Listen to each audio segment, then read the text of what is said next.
March 10, 1943. 28,000 feet above occupied France.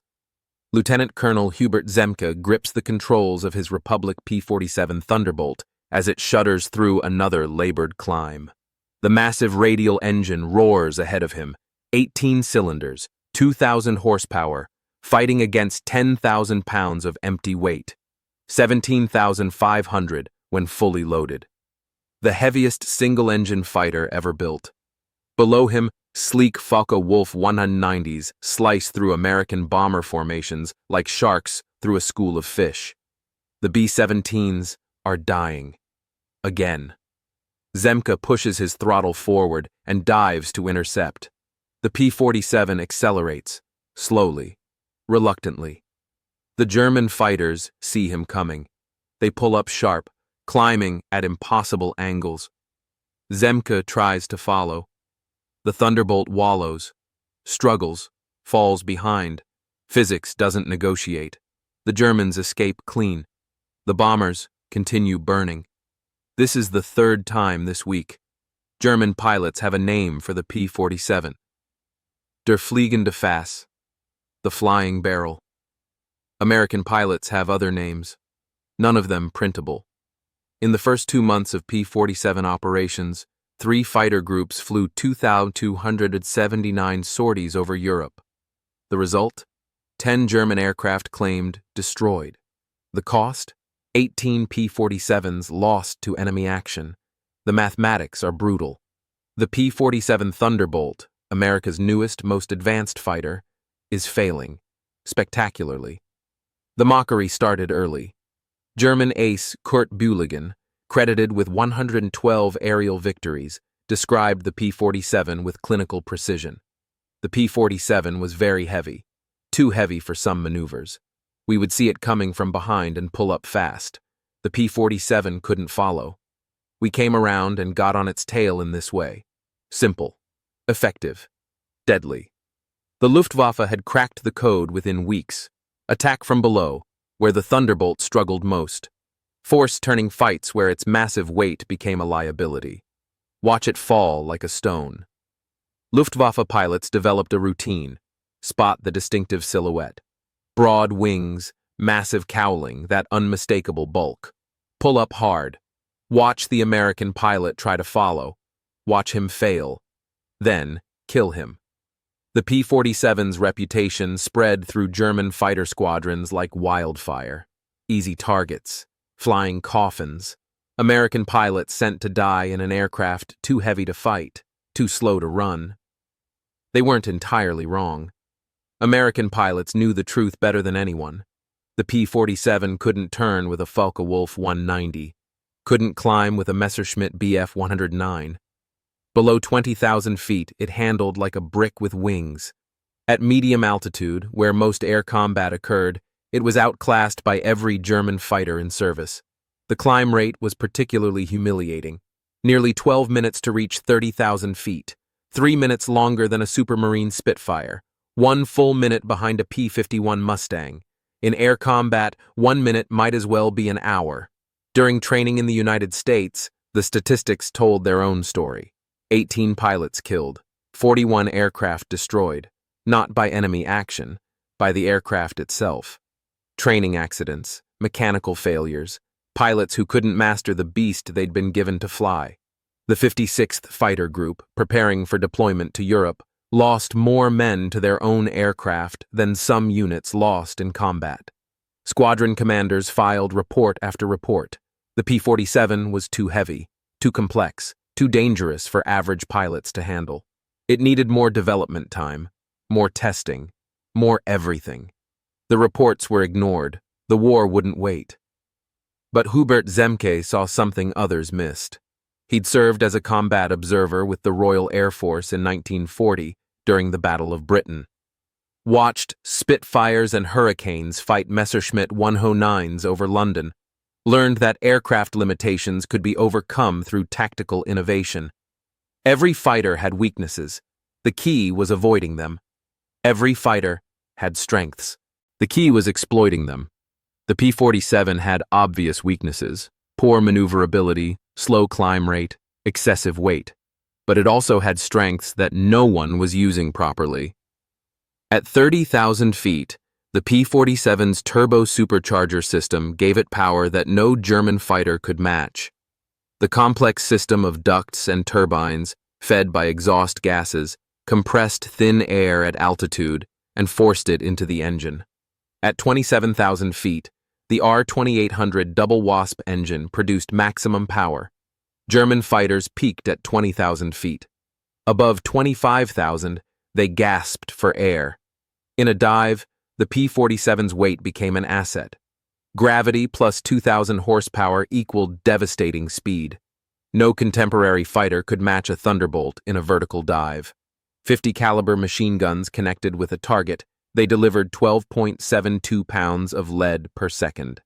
Combined rate of fire, 100 rounds per second. No fighter could survive that kind of punishment. The question wasn't whether the P-47 could fight. The question was, how? By spring 1943, the strategic bombing campaign was approaching crisis. Bomber losses over Germany averaged 20% per mission. At that rate, the 8th Air Force would cease to exist within 6 months. Entire bomb groups were being wiped out faster than they could be replaced. The P-47 was supposed to solve this problem. Long-range escort fighter, protector of the bombers, guardian of the strategic offensive. Instead, it was becoming part of the problem.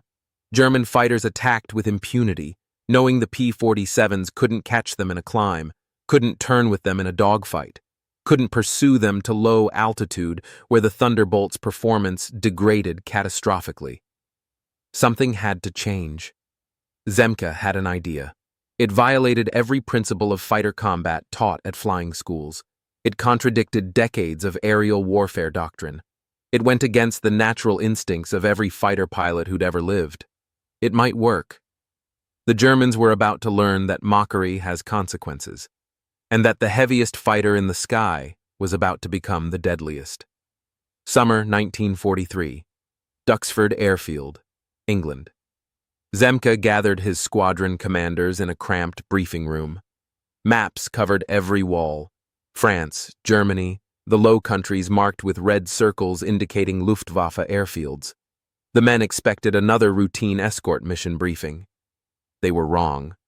"Forget everything you learned about fighter combat," Zemke began. His voice carried the authority of a man who'd watched the Battle of Britain from hurricane cockpits.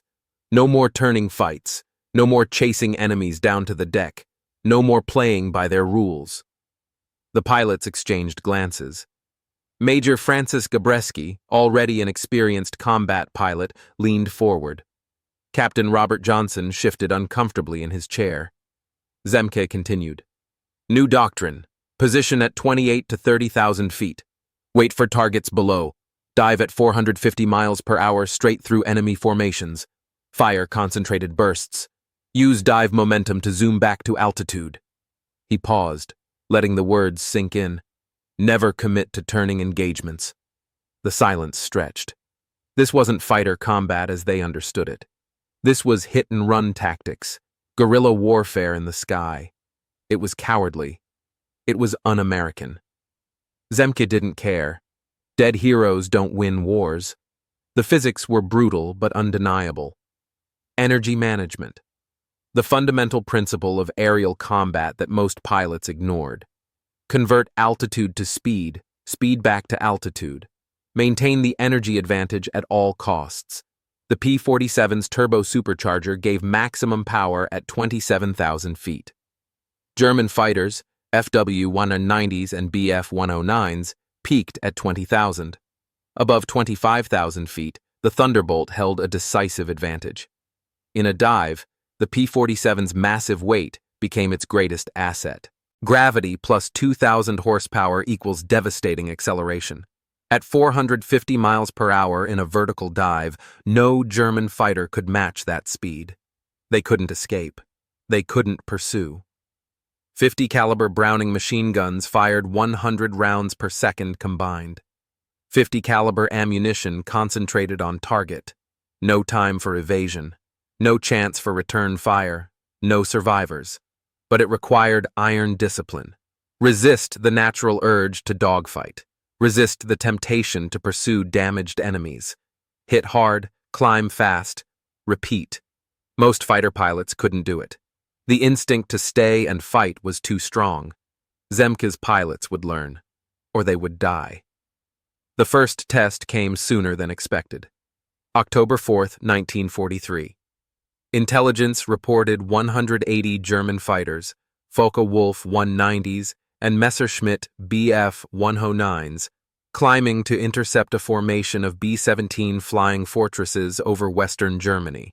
Standard procedure called for the P-47s to engage at medium altitude, where the bombers flew, where German fighters held every advantage.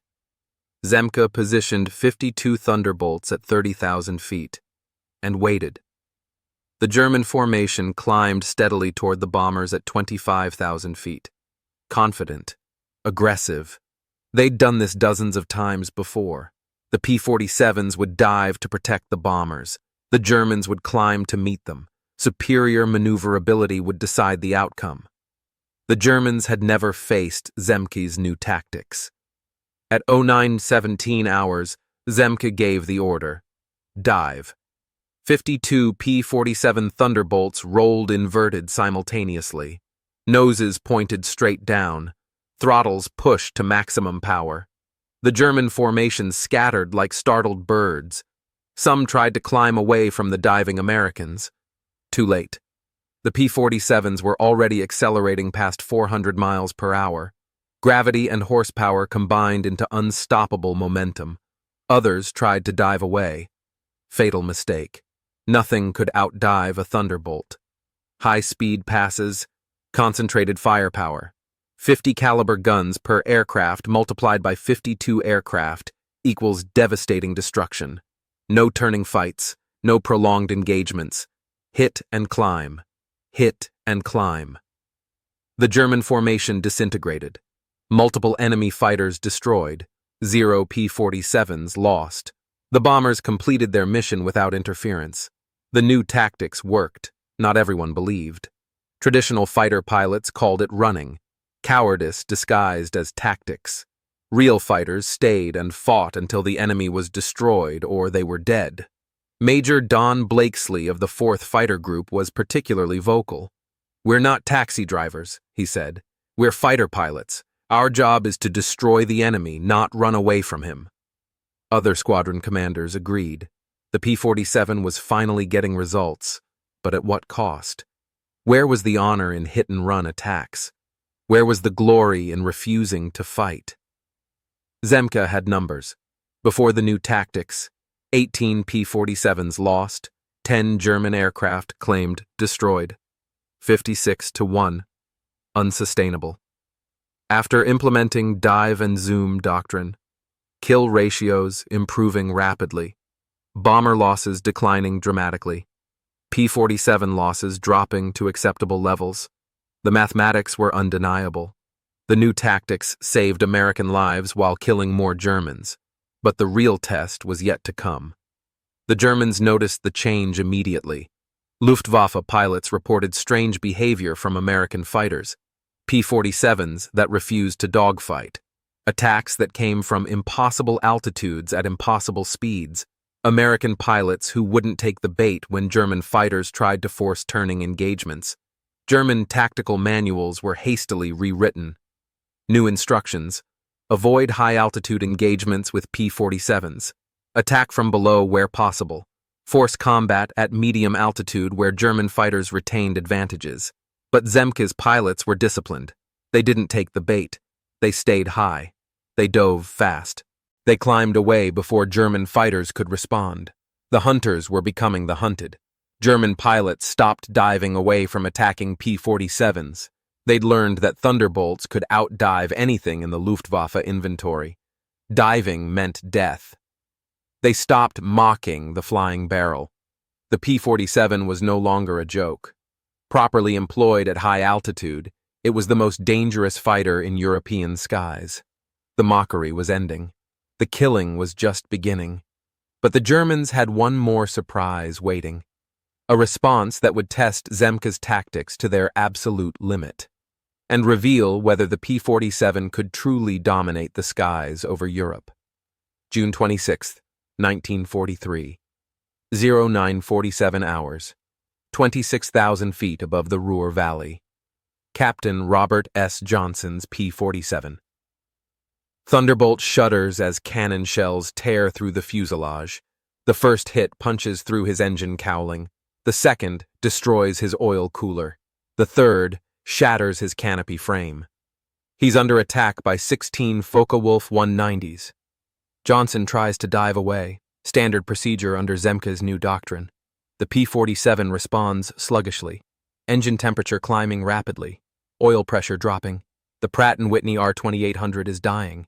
A 20mm cannon shell explodes against his armor plate. The impact throws him forward against his harness. Blood runs down his face from glass fragments. He tries to bail out. The canopy won't open, jammed by battle damage. 16 German fighters circle like wolves. They know he's trapped. What happens next will become legend. The Focke-Wulf 190s attack in sequence. High-speed passes from every angle. Johnson can only sit and absorb the punishment. 21 cannon shells find their mark. Over 200 machine gun rounds punch through aluminum skin. The P-47's engine cowling disintegrates.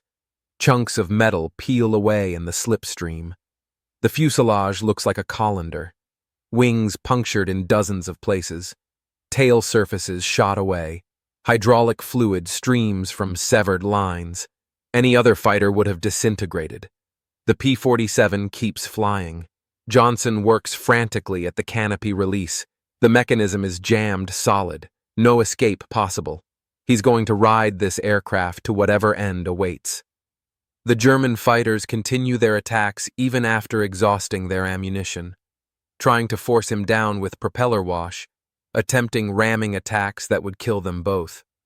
Johnson flies his dying aircraft 300 miles back to England. The engine temperature gauge reads maximum, oil pressure 0. The propeller windmills uselessly, but the massive R-2800 radial engine refuses to quit completely. Air-cooled design. No vulnerable coolant system to puncture. 18 cylinders. Lose a few, the others keep running. At 12:47 hours, Johnson touches down at RAF Manston. Emergency landing. Foam trucks racing alongside the runway. The P-47 rolls to a stop. Engine finally seizing. Ground crews count the damage in stunned silence. 21 cannon hits. Over 200 machine gun strikes. The aircraft looks like it flew through a metal shredder. Johnson climbs out unassisted. He will score 27 confirmed victories, all in P-47s. He becomes the first American pilot to surpass Eddie Rickenbacker's World War I record of 26 kills. The indestructible man in the indestructible machine. November 26, 1943. 1134 hours. Mission over Bremen, Germany. Major Francis Gabby Gabreski spots 2 Messerschmitt Bf-110s below his formation, twin-engine heavy fighters, dangerous opponents with rear gunners and heavy armament. Gabreski applies Zemke's doctrine perfectly. Position advantage, check. Altitude advantage, check. Speed advantage through dive, check. He rolls inverted and dives, 450 miles per hour. The Bf-110s try to turn away. Too late. 50 caliber guns converge on the first target. 2-second burst, 50 caliber ammunition. The Bf-110 explodes. Gabreski uses his dive momentum to zoom climb back to altitude. The second Bf-110 tries to escape. Gabreski dives again. Another 2-second burst. Another kill. His 5th and 6th confirmed victories. Ace status achieved. Gabreski understands Zemke's tactics instinctively. Use the P-47's strengths. Avoid its weaknesses. Fight smart, not brave. Energy management over aerobatics. Discipline over aggression.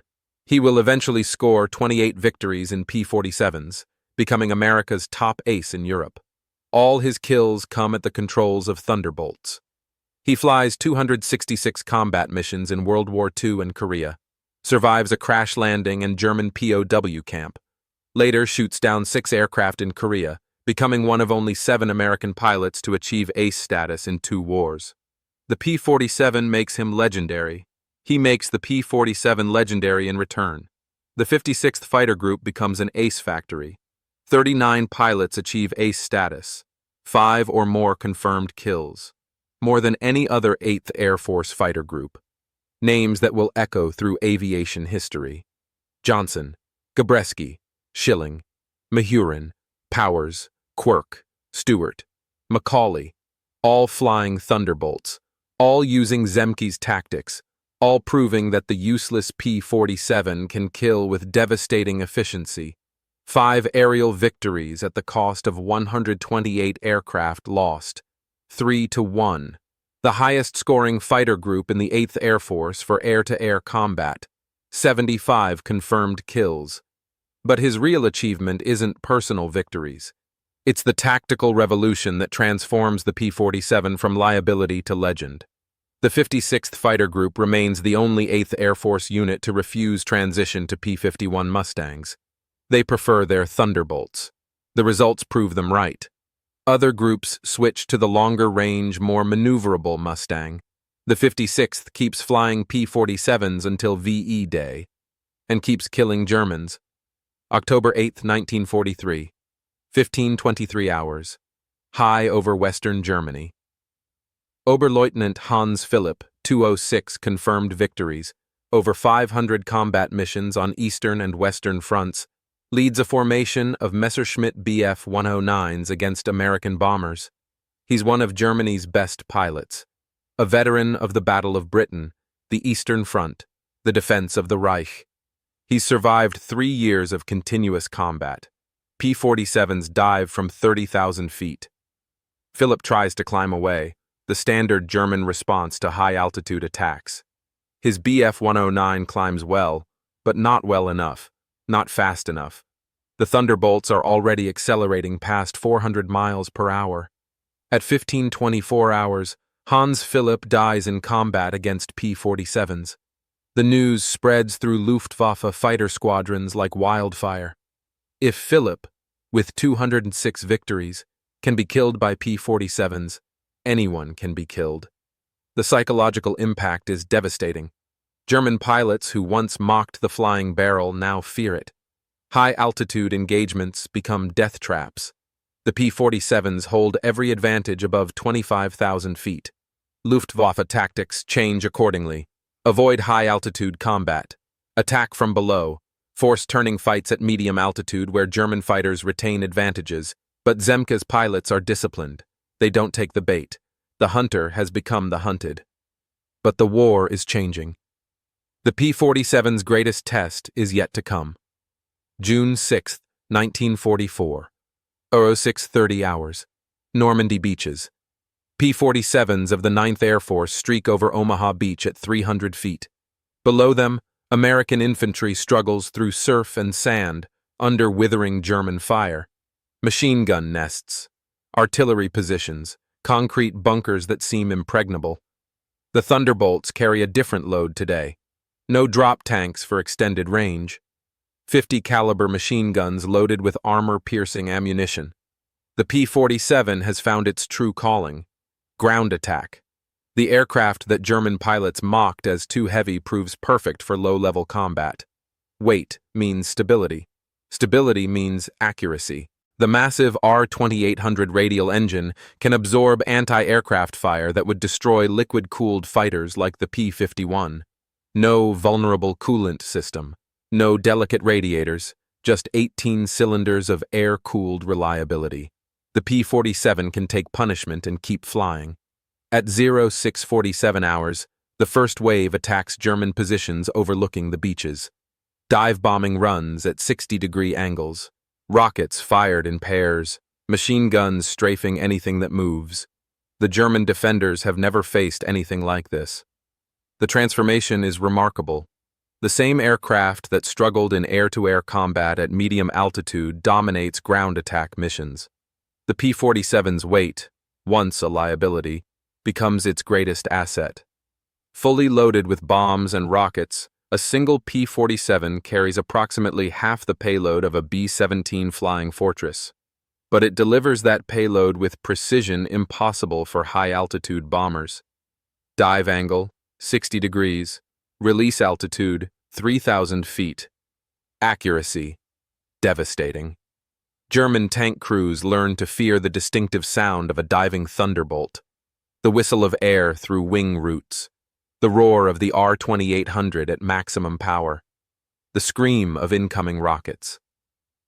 By evening on D-Day, P-47s have flown over 1,200 sorties in support of the invasion.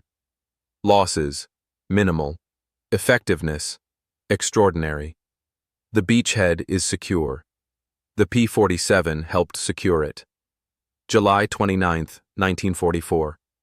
15:10 hours. Between Rancé and Saint-Denis-le-Vieux, France. The 405th Fighter Group spots a German column trapped in the open.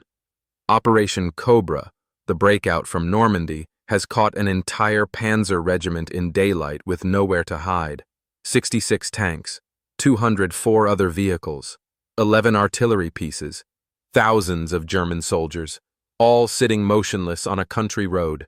The P-47s attack continuously from 1510 hours to 2140 hours, over 6 hours of sustained assault. Wave after wave of Thunderbolts diving, bombing, strafing, climbing, returning.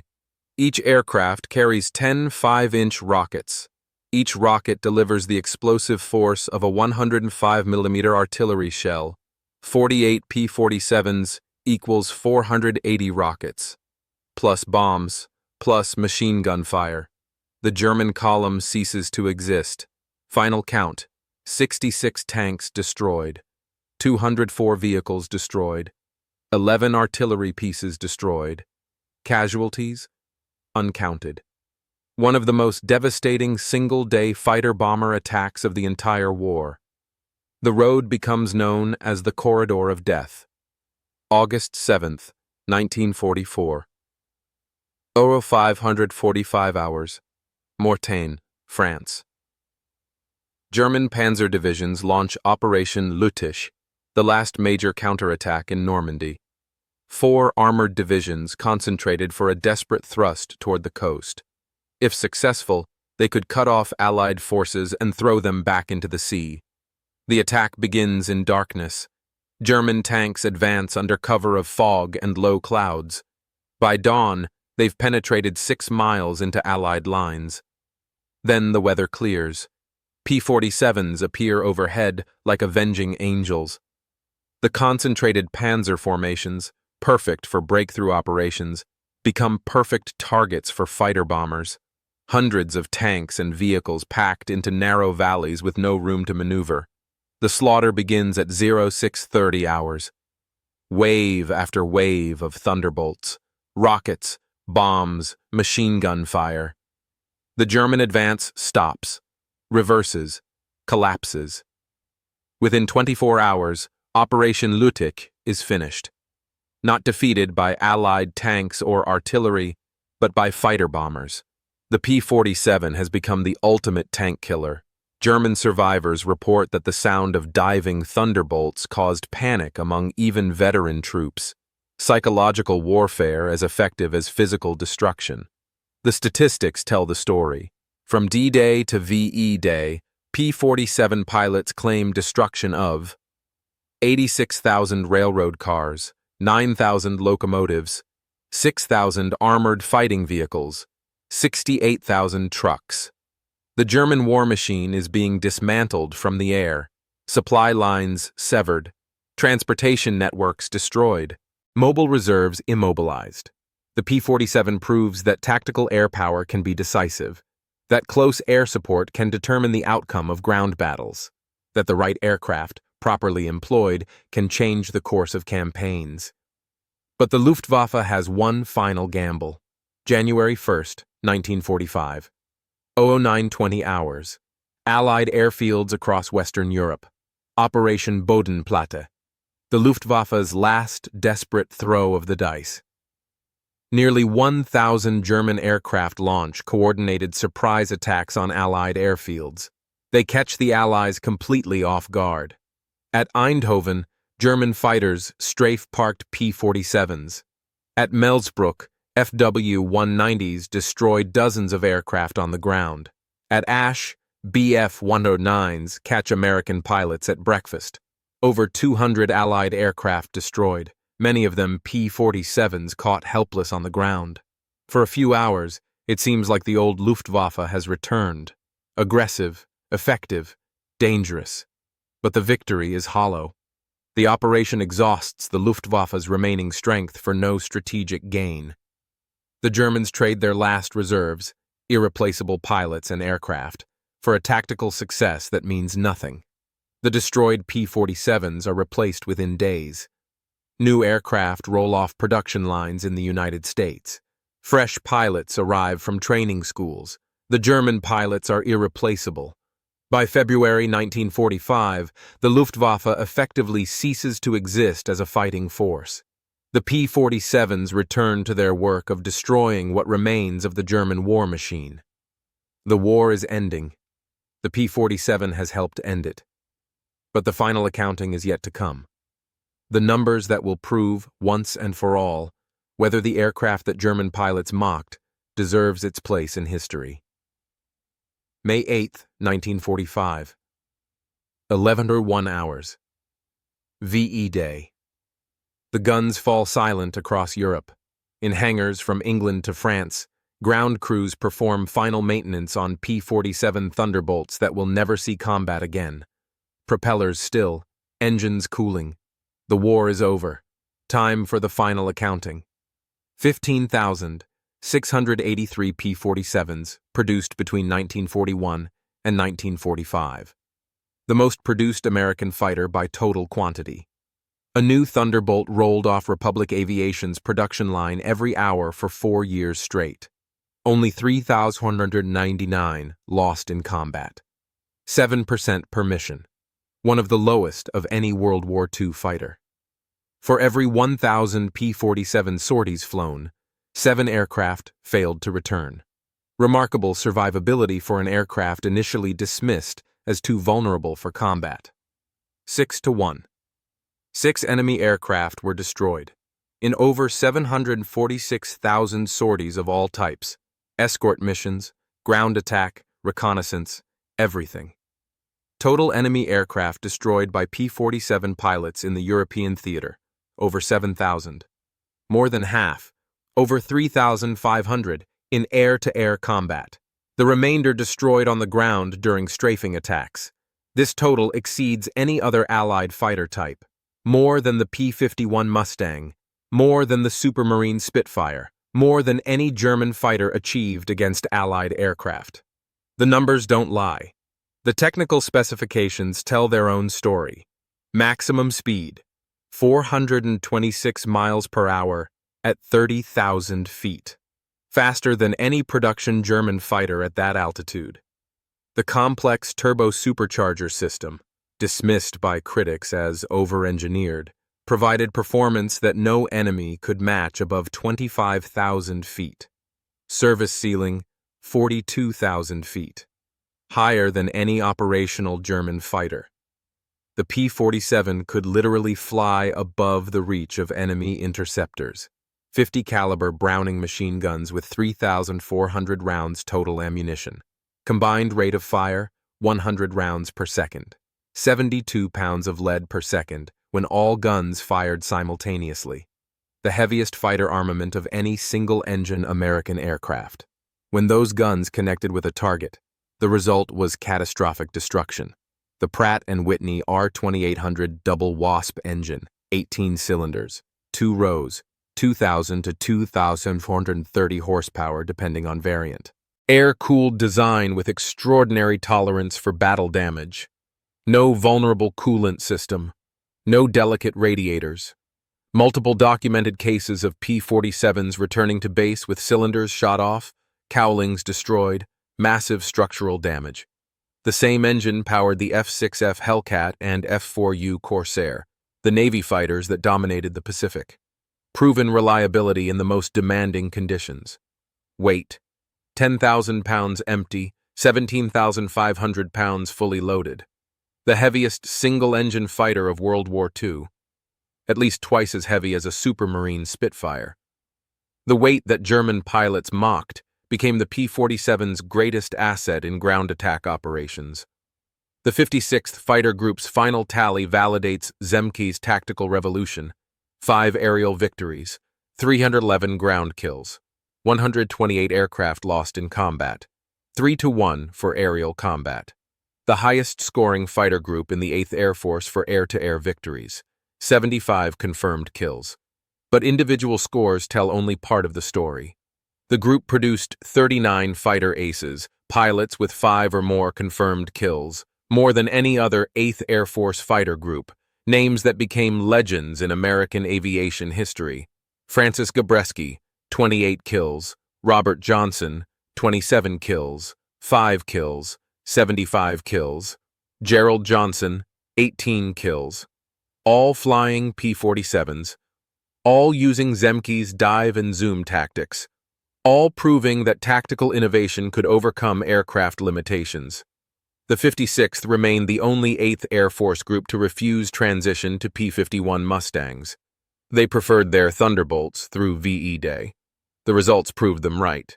Other groups achieved impressive scores with P-51s, but none matched the 56th's total aerial victories.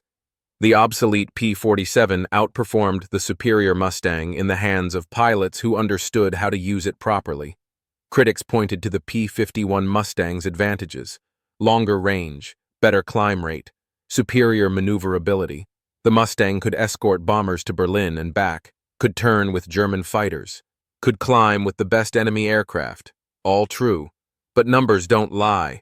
P-47s destroyed more enemy aircraft than any other Allied fighter type, survived more combat damage, completed more ground attack missions, brought more pilots home alive. The Supermarine Spitfire had legendary maneuverability. The Focke-Wulf 190 had exceptional roll rate.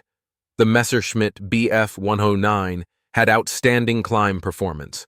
None of them achieved the P-47's overall combat record. The aircraft that German pilots laughed at had the last laugh. The Flying Barrel had become the most successful American fighter of the war. The ground attack statistics are even more impressive. From D-Day to VE Day, 11 months of intensive operations, P-47 pilots claimed destruction of 86,000 railroad cars. The German transportation network systematically dismantled from the air. 9,000 locomotives, steam engines that took months to build, destroyed in seconds by rocket attacks. 6,000 armored fighting vehicles, tanks, self-propelled guns, armored cars, the mobile backbone of German ground forces. 68,000 trucks, the logistics lifeline that kept German armies supplied and mobile. These numbers represent more than statistics. They represent the systematic destruction of Germany's ability to wage war. Every destroyed locomotive meant supplies that couldn't reach the front. Every destroyed truck meant troops that couldn't be reinforced. The P-47 didn't just win air battles, it won the war of logistics, the war of attrition, the war that mattered most.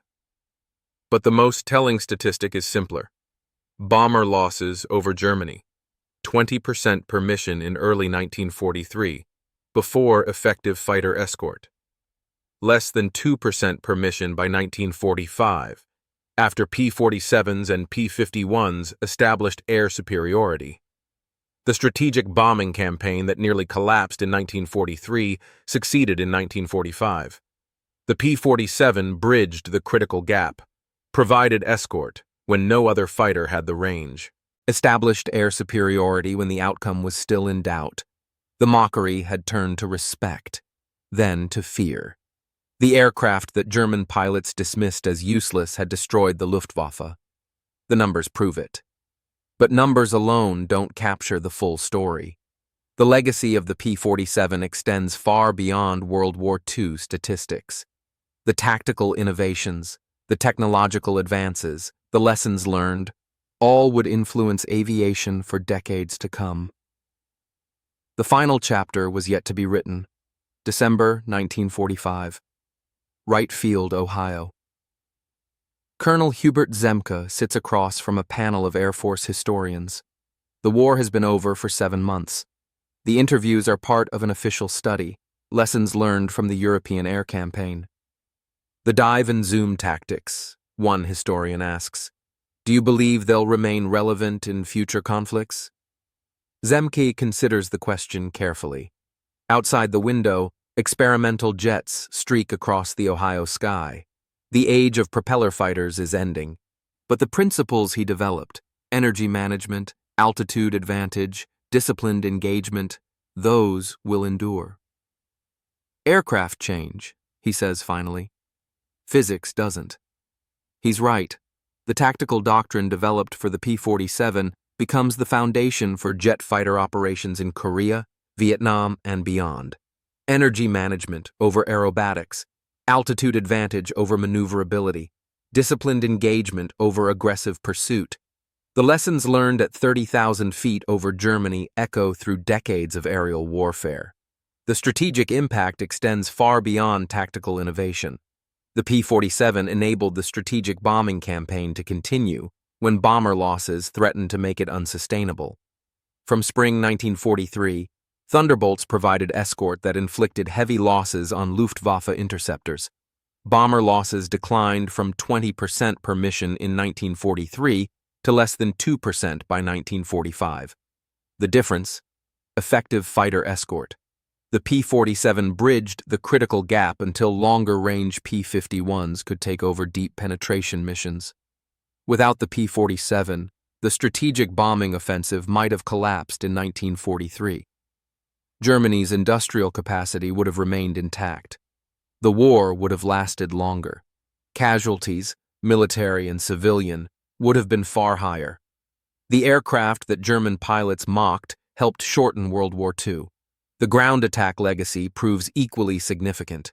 The P-47 demonstrated that tactical air power could be decisive in ground campaigns, that close air support could determine the outcome of battles, that the right aircraft, properly employed, could change the course of entire operations.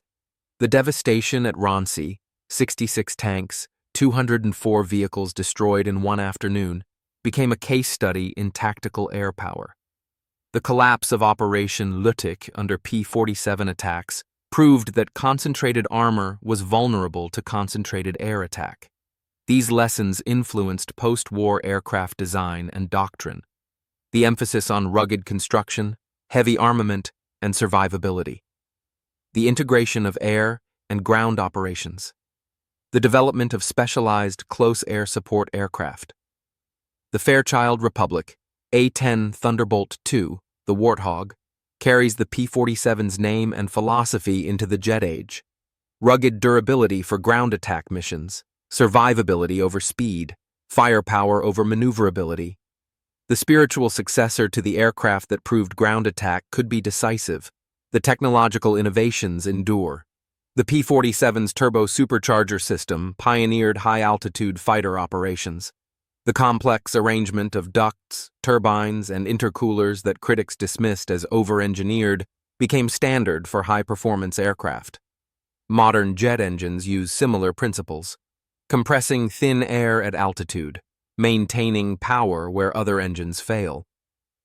The P-47's turbo supercharger was the ancestor of every turbojet and turbofan engine that followed. The R2800 double WASP engine set new standards for reliability and power. Air-cooled radial design that could absorb battle damage and continue operating. Multiple redundant systems. Rugged construction that prioritized function over elegance. These principles influenced post-war engine design. Military and civilian aircraft that needed to operate in harsh conditions. Reliability over refinement. Survival over sophistication. The P-47's engineering philosophy lives on in every aircraft designed for demanding operations. The human legacy proves most enduring. Francis Gabreski returns to civilian life, then rejoins the Air Force for Korea. Shoots down 6 MiG-15s, becoming one of only 7 American pilots to achieve ace status in 2 wars. The P-47 taught him energy management and disciplined tactics that serve him well in jets. Robert Johnson becomes a test pilot, then an airline captain. Flies for decades without serious incident. The survival skills learned in a shot-up P-47 over Germany serve him throughout his aviation career. Hundreds of other P-47 pilots carry the lessons forward. Commercial aviation, military service, test flying. The tactical principles and survival techniques learned in Thunderbolts influence a generation of aviators. The 56th Fighter Group's alumni become leaders in post-war aviation. Squadron commanders, test pilots, airline captains, Air Force generals. They carry Zemke's tactical innovations into the jet age. The broader recognition comes slowly. Popular history focuses on the P-51 Mustang's longer range and elegant lines, the Supermarine Spitfire's role in the Battle of Britain, the dramatic stories that capture public imagination. The P-47's achievements, more prosaic but more substantial, receive less attention. Grinding attrition warfare doesn't make for romantic narratives. Statistical dominance lacks the drama of individual heroics. But military historians understand the truth. The P-47 destroyed more enemy aircraft than any other Allied fighter, flew more sorties, brought more pilots home alive, proved that tactical innovation could overcome technical limitations. The National Museum of the United States Air Force recognizes the P-47 as one of the most important American fighters of World War II. Not the most famous, not the most beloved, but one of the most effective. The aircraft that German pilots laughed at earned its place in history through results, not reputation. The final accounting comes in the 1980s. Military historians complete comprehensive studies of World War II aviation, computer analysis of combat records, statistical evaluation of aircraft performance, objective assessment, free from wartime propaganda and post-war mythology. The conclusions validate what Zemke knew in 1943. The P-47 Thunderbolt was the most successful American fighter of World War II by every measurable standard. Total enemy aircraft destroyed, survival rate, mission effectiveness, strategic impact. Not the fastest, not the most maneuverable, not the longest ranged, but the most effective. The aircraft that critics dismissed as too heavy proved that weight could be an asset. That ruggedness mattered more than elegance. That tactical innovation could overcome any technical limitation. The mockery had turned to respect. The respect had turned to recognition. The P-47 Thunderbolt, the flying barrel, the jug, the aircraft that German pilots laughed at, had earned its place among the greatest fighters in aviation history. Not through speed or agility, but through the simple virtue of getting the job done. The numbers don't lie. They never did. If you want to hear more forgotten stories from World War II, please hit that subscribe button.